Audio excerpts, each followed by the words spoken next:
Hey everybody, what's up and welcome to another video.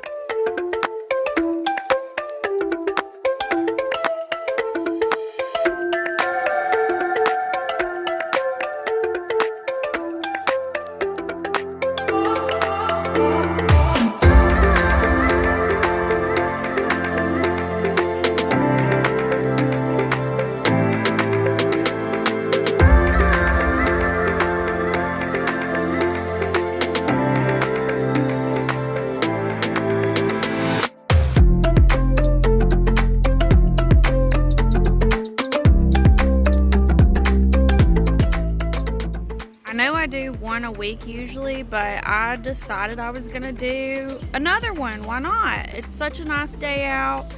I wanted to bring one of the snakes out. Tomorrow's our feeding day, so I'm not gonna be able to get any of them out tomorrow, but I wanted to bring at least one of them out that I hadn't brought outside in a while. And that is Miss Zahara, if you can see her at all. She's our albino 100% het clown. Fully grown, she's 2. I have my awesome snake shirt on today that my husband got me for Christmas. This is one of like 2 shirts that he actually got me from, it's on Etsy is where I found them, and he always is like, give me a Christmas list, give me a Christmas list. So I just find things on there that I really like, and I give him like a list, and that's usually where most of my Christmas stuff comes from. But I think Zahara here is enjoying being out here. It's one of those things when you live in Alabama, you never know when the weather's going to be nice at all. It's March now. We're about to be in the 2nd week of March. So thankfully things have warmed up and they've gotten a lot nicer out here.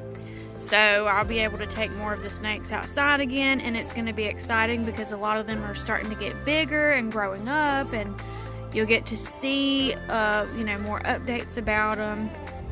And this girl right here, she's definitely breeder ready. We tried to pair her a few times with Sulian, our Superfly male 100% het clown, because we really wanted to get into some clown stuff. And so that was the whole reason why we got both of them together. Basically like a pair that we kind of got together, because the Superfly is really cool too, and having a visual albino like her, you can definitely do some albino stuff later if you want.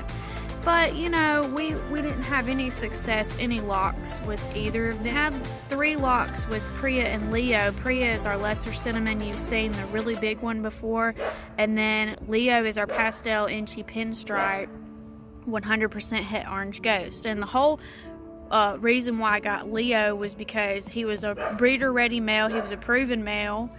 But also we have Calypso, one of our baby females, who's 100% het orange ghost, and she's het for clown, so she's a double het. And he can pair with her one day, he can pair with Zahara, so and even pairing him with Priya, that makes some pretty cool things. If you're not already aware and you're kind of new to breeding ball pythons like we are, we liked to go on called Genetic Wizard a lot, and we would plug and play when it came to snakes we were interested in thinking about buying, and we would kind of look at the genes and everything and see what we thought would make some pretty cool combos starting out. So right now we have 4 adult ball pythons that can breed if they will breed, but Zahara and Sulian we haven't had any success with.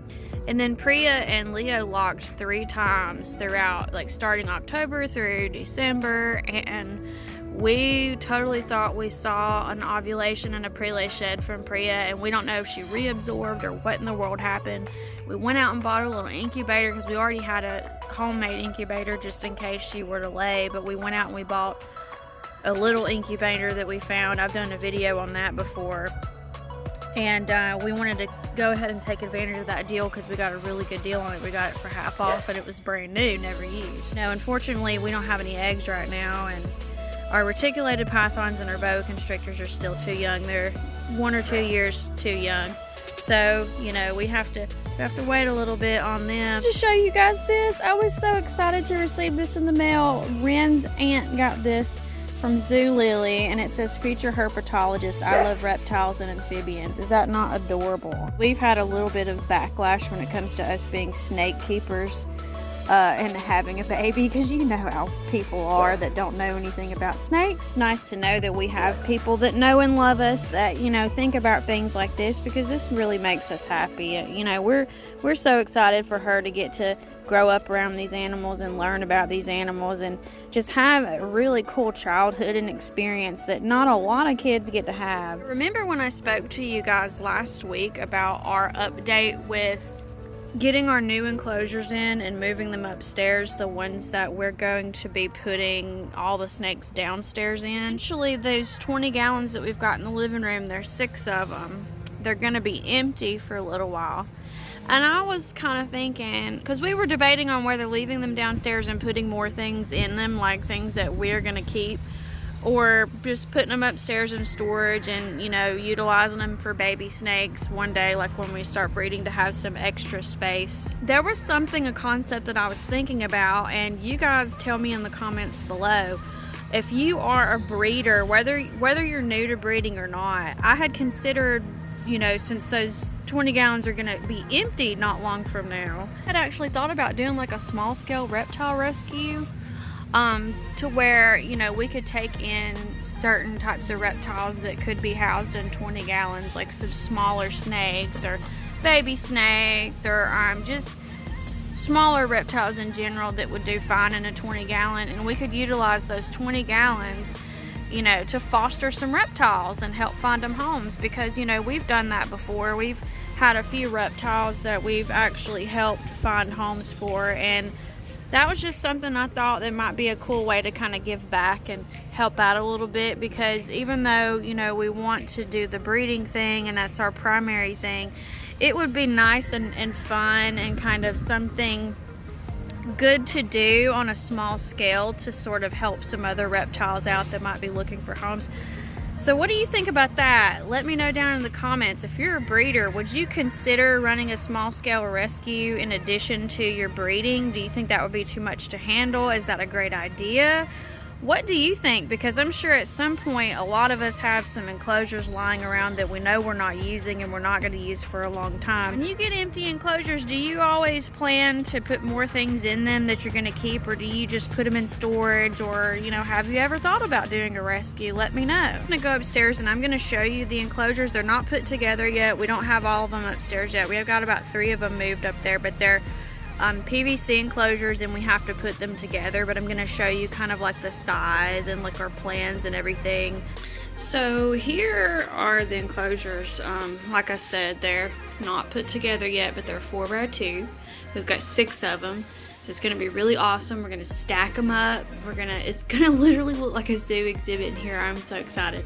This box has all the hardware. We've got the glass panels downstairs, and we're also going to get some locks for them. The only things that we're missing for these are, we've got to get the heat panel, one thermostat to run all of these off of, like a really good thermostat, and then we might have to get some lighting, depending on just how this ends up looking and everything once we get it all together. But it's really good size. Our reticulated pythons, our dwarf and super dwarf reticulated pythons, are coming up on a year old.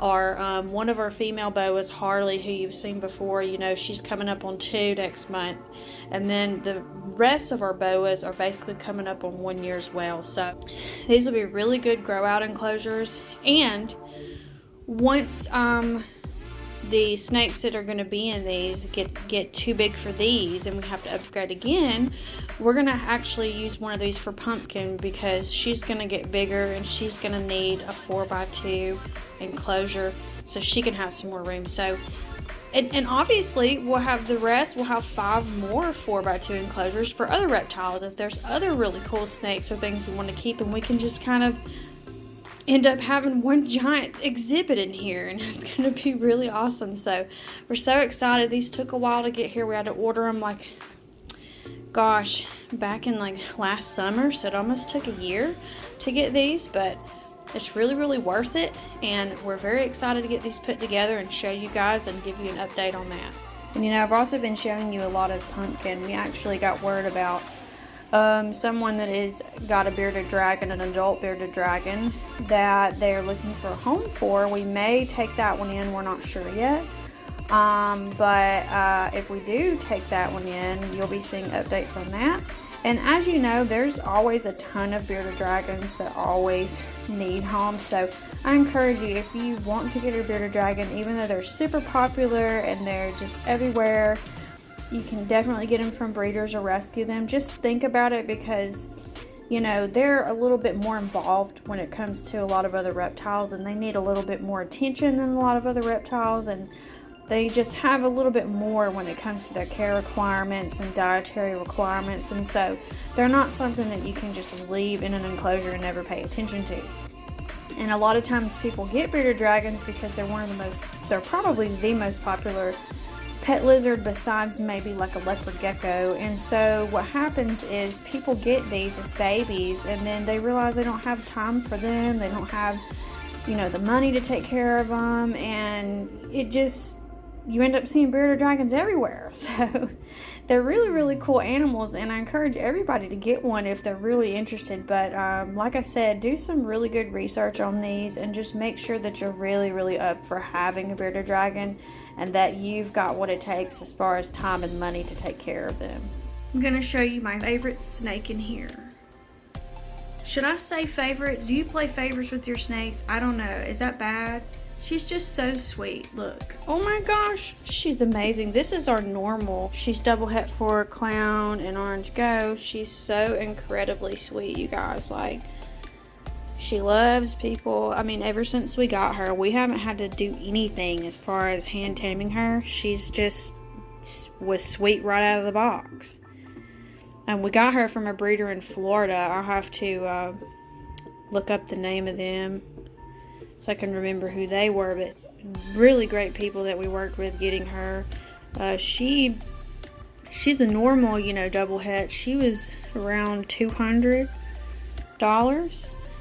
but she's the one I was telling you about that one day we'll be able to pair with Leo, because he is 100% het orange ghost. And I encourage you, when you're getting snakes, when you're getting into breeding ball pythons or any snakes for that matter, get some things that are versatile. Have some males that you can pair with multiple females where you can kind of play around with some different genes. Because like I was saying earlier, you know, Leo, he has a lot of benefits to him because he's got the pastel NG, the pinstripe, which makes some really cool combos. But he's also carrying that orange ghost gene, which goes along with Calypso, but also Calypso carries clown, which goes with Sulian, who carries clown. And then, you know, we've got Sahara, who I had outside, who also carries clown.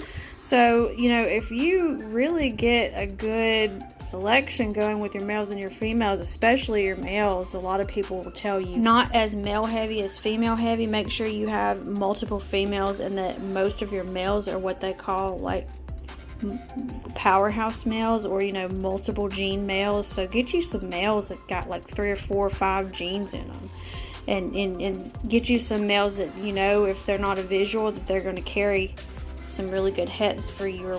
And also, if you weren't aware, when it comes to ball pythons, you'll notice if you go to Morph Market, when you look at males versus females, when it comes to visual recessives, the males will always be more affordable than the females, because female visuals, especially when you get up to like the adult female visual recessives and the juvenile female visual recessives, those are going to definitely cost you a lot more.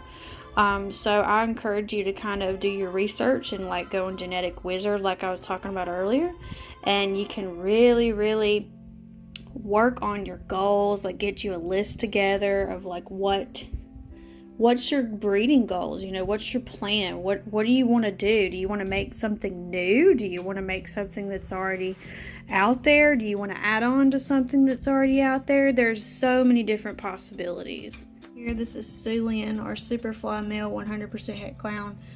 So this again is an example of like one of the males that we got that is going to benefit us down the road, because he carries more than one gene, and he's also carrying a recessive gene.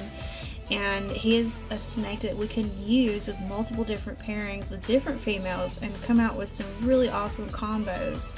But that's something really good to think about and plan for is, you know, if you're wanting to breed ball pythons, whether it be on a larger scale or smaller scale, like get your plans together, you know, get what you want to create, get what you want to work with together. Start going through Morph Market, pricing things and saving snakes. If you have an account on there, you can do that. And there's also a calculator, a genetic calculator on Morph Market that you can also use. It's very, very helpful.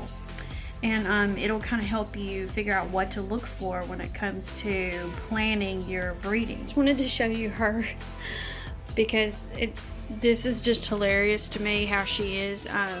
She's the one I told you about that's on live, and she sits right here and she's like waiting to launch herself out of this tub. If I walk in here with a mouse and she smells it, she will try to get it out of the box. She won't even wait for the mouse to actually crawl out of the box and get into her tub. She wants to grab it out of the box like a to-go order. It's so hilarious. So that's something that you'll notice with some of your snakes. They're all going to have different personalities and they're going to have different tendencies. And this girl is she is on fire. But she's so sweet and her eyes are so pretty. She's almost got like yellow and green eyes, I think. Super Pastel Desert Ghost.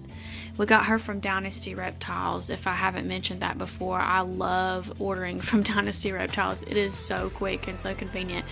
We also got Nala from them, so I highly recommend them. And they've also got this really cool thing called grab bags, where there's like 3 snakes that they'll, you know, offer up in the grab bag, and I think it's around $200, but you pay for it and you get like a surprise snake in the bag. It's pretty cool. Yeah, that's all for my little short video today. I felt like making one. Do you guys ever just feel like making one, even if you've already made your one that you do for the week? Or is that something that you do? Do you like to do more than one video a week?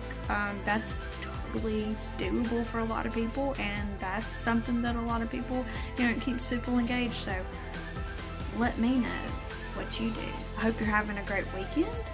We look forward to seeing you next week for the next video. Hopefully soon we'll get these enclosures back here put together and we'll be able to show you what that looks like. Again, please like and subscribe if you haven't already. And you can also follow us on Instagram at magic_city_morphs. That's where we post a lot of things daily.